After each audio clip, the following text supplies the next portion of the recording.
Hi, I'm Mike Muhney, and I'm the co-inventor of ACT software with over 10 million global users in its history, which also is accredited with creating the multi-billion-dollar CRM industry. Today, as a public speaker, I speak on a variety of topics. This is a segment of a speech I was hired to give on the topic of the value and importance of self-inspiration, a story after my own heart.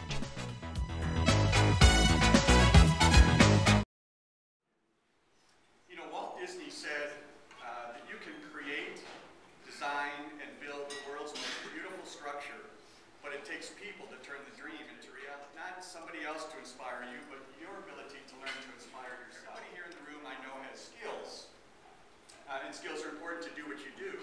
And I'm going to assume that everybody in the room here is motivated to do well with that skill set that you have.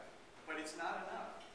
And for those of you who don't want to accept or feel like there's another person inside of you that can do better, there's something greater that you're capable of, you're the people I'm especially addressing today, because I was that person as well. What's really important is attitude, because attitude determines what you do with your motivation and skill set, and how well you do with it.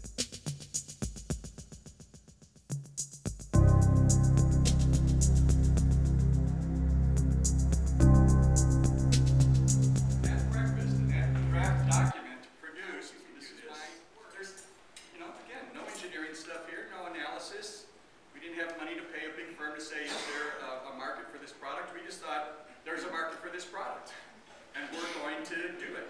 We believed in ourselves. I kid you not. December of 1986, I was traveling all over the country at the time, primarily San Francisco and New York, because those were the two hot bases of high-tech stuff, PC magazines, etc.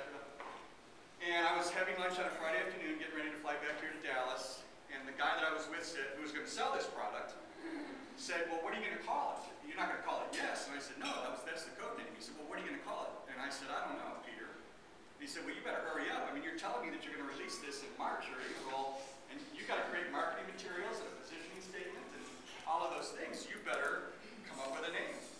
So I challenged myself, self-inspiration. I challenged myself on the plane trip back to Dallas that I would come up with the name for this product. Now, I didn't know that I could. I didn't know that if I did, it would be any good. But I challenged myself to do it. Nobody ever taught me marketing. Nobody ever taught me how to create brand. I did it on my own because I was in a position where I was forced to do it against something that I dearly fell in love with. It was my baby, right? So here's the analogy I went through on the plane. Where do I spend most of my time in this product codenamed Yes? Well, I spend most of my time in the portion of the menu called Action. And here was my criteria. I want a one-syllable word, if possible. I wanted to start with an A, because if we're going to be compared to anything else that might come along, I want to be first in the list.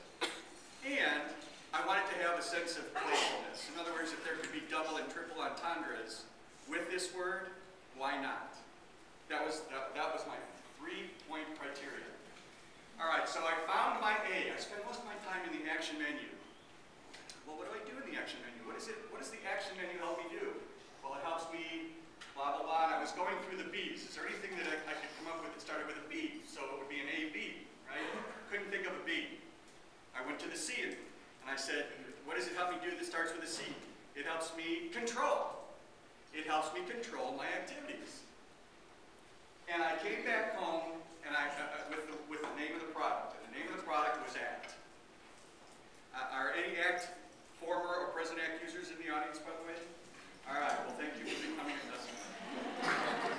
Okay? You're getting true insight into the difficulty of challenging yourself. And I told my wife, I came up with the name. It's ACT. Stands for Activity Control. And she said, well, you ought to have a third word for the T, so why don't you call it Activity Control Technology? Bam, that's it. Activity Control Technology with the exclamation mark. Always that emphasis, that passion. Now, I'm just a sales guy. I can't tell you how many times I have been put down by saying, what do you know? You're just a sales guy. I had a ceiling on me that somewhat was self-imposed and somewhat imposed by other people. But I was put in situations where I had that epiphany. I learned, oh my gosh, if I do this, it meant this. And that epiphany with that lumberyard president had a lot to do with my insight into inventing a product.